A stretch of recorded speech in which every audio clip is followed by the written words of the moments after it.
First thing from the Year of Hell OP event is the participation prize. This time it's the Emergency Force Fields resource card. You get this one just for showing up to play, and we'll take a look. Here we have our Emergency Force Field. This card explains all the rules for the Emergency Force Field resource card and serves as a reference to remind players of its effect. Each time a ship in your fleet defends during the compare results step, you may 1.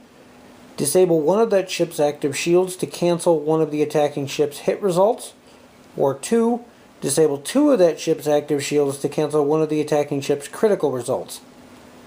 If the ship uses either ability, place an auxiliary power token beside that ship. The cost of this resource is equal to the SP total combined starting shields of all ships in your fleet divided by 2 rounded up. For example, if your ship has a combined shield value of 15, this resource would cost 8 points. It's kind of neat because it affects your entire fleet and not just a single ship.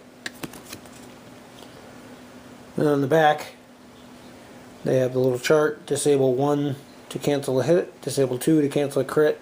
They used to give me a card for each of these. I'm not sure why they started doing them just on one.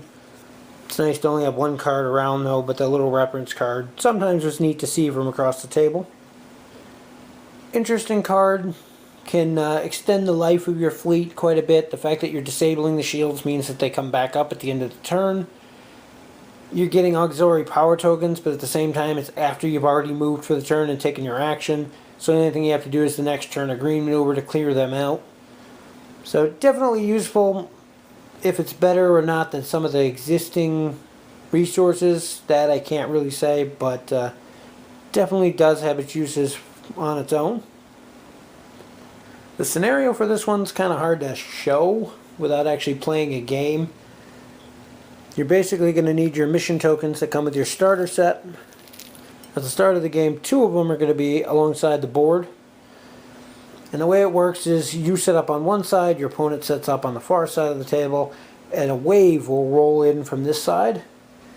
And every turn it's going to go the distance of the number of tokens. So on your first turn, the wave is basically going to be here. And at the end of each turn, you add another token to the pile, which moves this over. The next turn it's going to be at 3, the next turn 4, and so on. I saw some places use actual range rulers to do this. I've seen other places actually get like a yardstick to put across, just something to represent it. The actual rules don't say that you have to have something there, but it's nice to have that visual representation to look at. So for running into the wave or being anywhere on that side of the line or touching it, your ship's going to have some detrimental effects. The first of which is you roll 4 attack dice. Any hits or crits affect the ship. Hits will affect shields or hull as normal. Criticals bypass the shields and go straight to the hull. Battle stations will remove a random upgrade from your ship. If you have no upgrades, it removes your captain. If you have no captain, then it gives you a auxiliary power token. And blanks will remove a token from beside your ship. If you have no token beside your ship, you get an auxiliary power token. Now, ships do gain the action to use what's called Temporal Shields to try to shield themselves from the wave. It takes their action for the turn. They must lower all their remaining shields, but they only get 1 die rolled against them for the wave instead of 4. If you're using the Temporal Shields and you take damage, you put a critical marker on your ship card. Even if your ship's destroyed, they stay there. At the end of the game, your opponent gets +5 points for each critical on your ships, and vice versa, you get the ones for theirs as well. And the game ends when only one person's ships are remaining, or you reach time. And the overall prize for winning the Year of Hell OP is the USS Bellerophon. It's an Intrepid class Federation ship. Comes with some cool stuff. I'm going to be doing a video, a standalone one for that, so check that out.